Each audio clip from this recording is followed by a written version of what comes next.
If you're struggling with insomnia, you certainly aren't alone.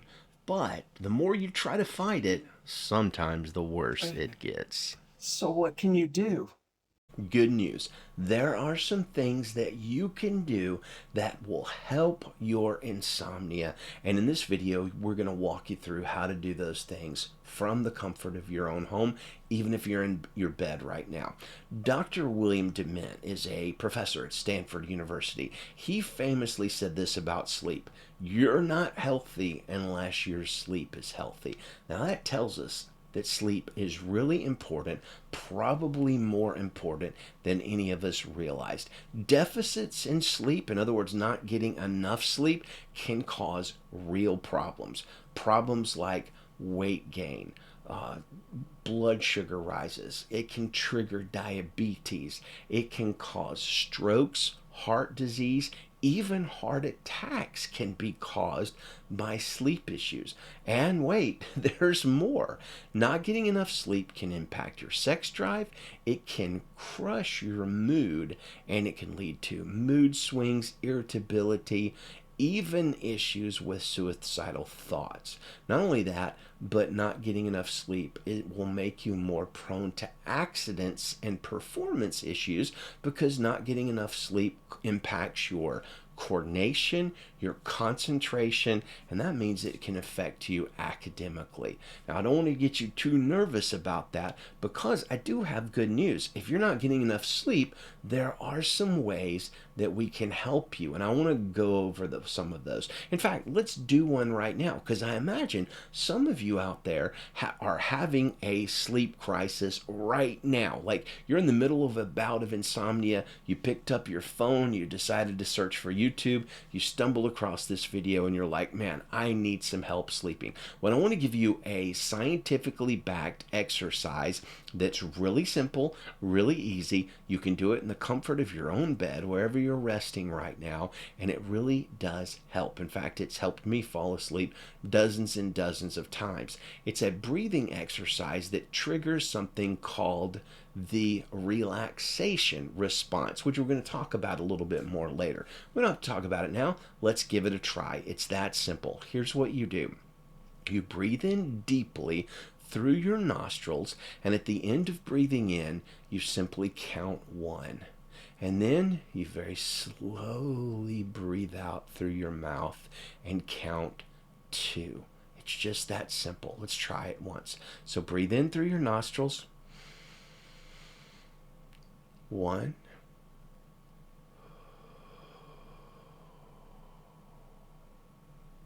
Two. Now, you don't want to talk out loud. You just want to count to yourself. You want to do it with your eyes closed and relaxed, and give that 3 or 4 minutes. And if that helps you fall asleep, great. Have a good night. We'll catch you later. But if not, don't worry. There's some other tricks and interventions we can do to help. First, let me introduce myself. My name is Chase Thompson. I am a pastor. I've been a pastor for over 25 years, and I've counseled people for about the same length of time. Sleep is really important as an issue to me, partially because, like we talked about, it impacts every part of your life: physical, spiritual, emotional. It's really important, but also because I personally have had many, many issues with sleep over the years.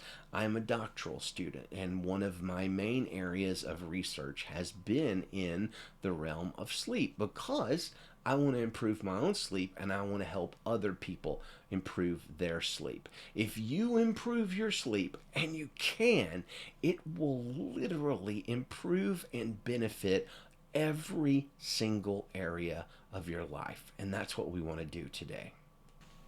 Here are 3 science-based approaches you can do right now to improve your sleep tonight, and one scripture-based method of improving your sleep that is taken directly from the ancient Hebrew Psalms. The first 3 approaches come from what's called CBTI. That stands for Cognitive Behavioral Therapy for insomnia. It is a group of very well studied and very well proven treatments that help insomnia. And the first one of these involves practicing good sleep hygiene.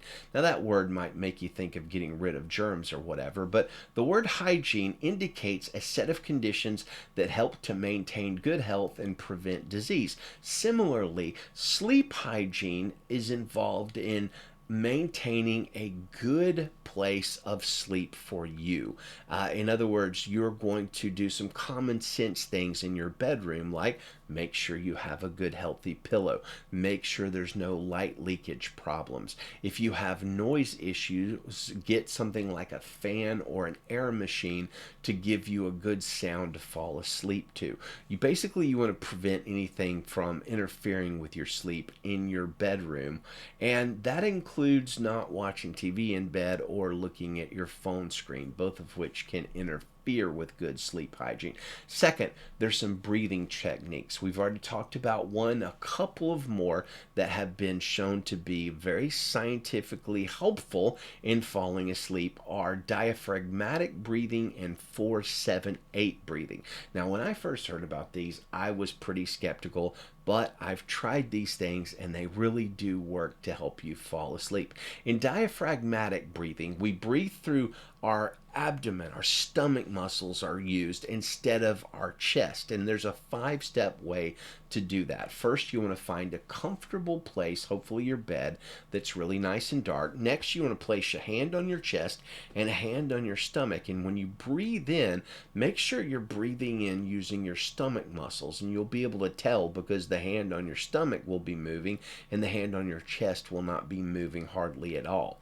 Third, you want to inhale through your nose for 4 to 6 seconds. Fourth, you want to hold that breath for 2 to 3 seconds. And fifth and finally, exhale very gently and slowly through your mouth for about 6 to 8 seconds. Do that for 5 or 10 minutes and it genuinely will help you settle down and relax. You can also try what's called 4-7-8 breathing. With your mouth closed, inhale through your nose for 4 seconds, then hold your breath for 7 seconds, and then breathe out for 8 seconds, and repeat that cycle 4 different times.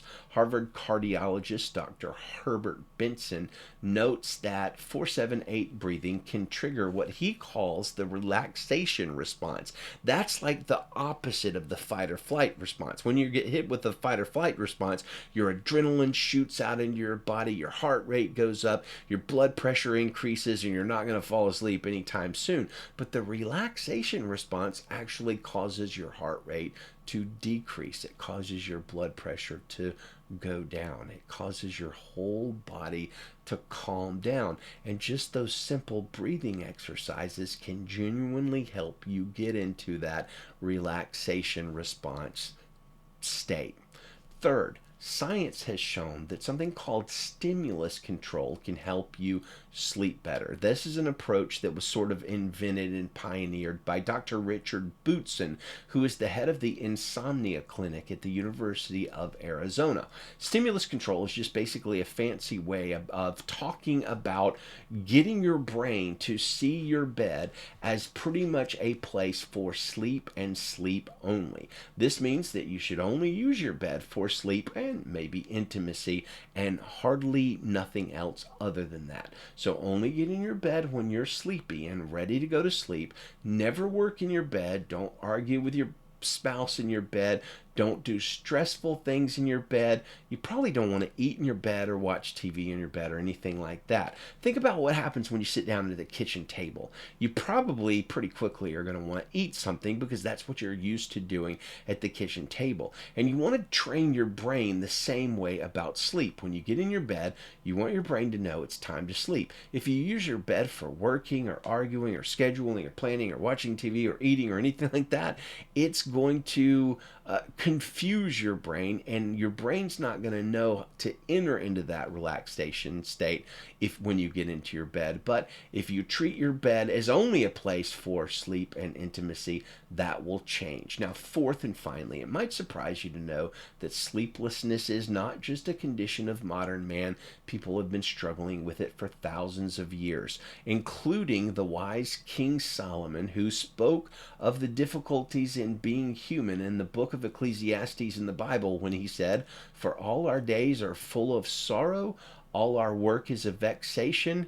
Even in the night, our heart does not rest." Very similarly, David, the psalmist, wrote in Psalm 22, "Oh my God, I cry by day, but you do not answer, and I cry by night, but I find no rest." How did these mighty men of faith handle such struggles? Well, we fortunately have a pretty clear answer, because in the Psalms, David and others wrote out their heartaches, their anxieties, their fears in journaling form, prayerfully taking their troubles to God. Sometimes they ask Him for help, sometimes they encourage themselves by faith in their journaling. So, a spiritual way of dealing with insomnia is by prayerful journaling. And by that, I simply mean that you write out your prayers by hand, maybe in a diary, in a notebook, or something like that.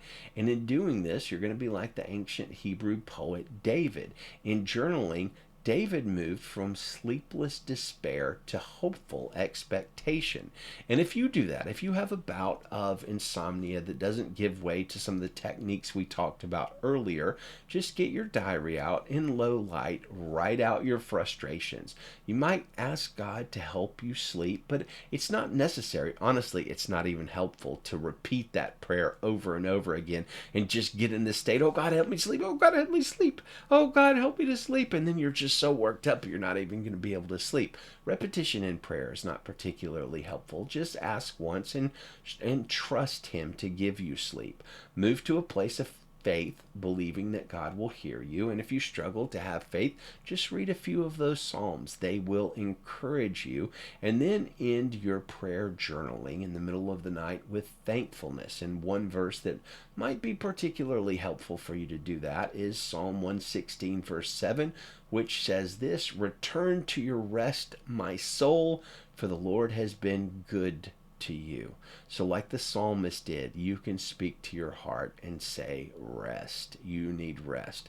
And many of you will be glad to know that journaling itself is also a well-studied scientific way of improving sleep. Scientists note that putting your thoughts and worries down on paper can allow you to vent your concerns and adopt a calmer mindset as you prepare for sleep. Doing so in a prayerful way has that same benefit, plus it invites and asks for God's divine help as you rest. So in closing, we've seen that sleep problems are very common, that insomnia is a big deal, but there are multiple ways that you can get help for your sleep issues, and we've covered 4 of those today. First, practice good sleep hygiene. Make sure your bedroom is properly set up for sleep. Second, try some breathing techniques. They really do work. Third, consider your bed as only a place for sleeping and intimacy. And fourth, use a journal and prayer journal when all else fails in the middle of the night with pen and paper, and ask God for His help and write out some of your issues. And you're going to find trying those approaches, one or all of them, bring help to you and give you better sleep and therefore better health. Good grace to you and Godspeed.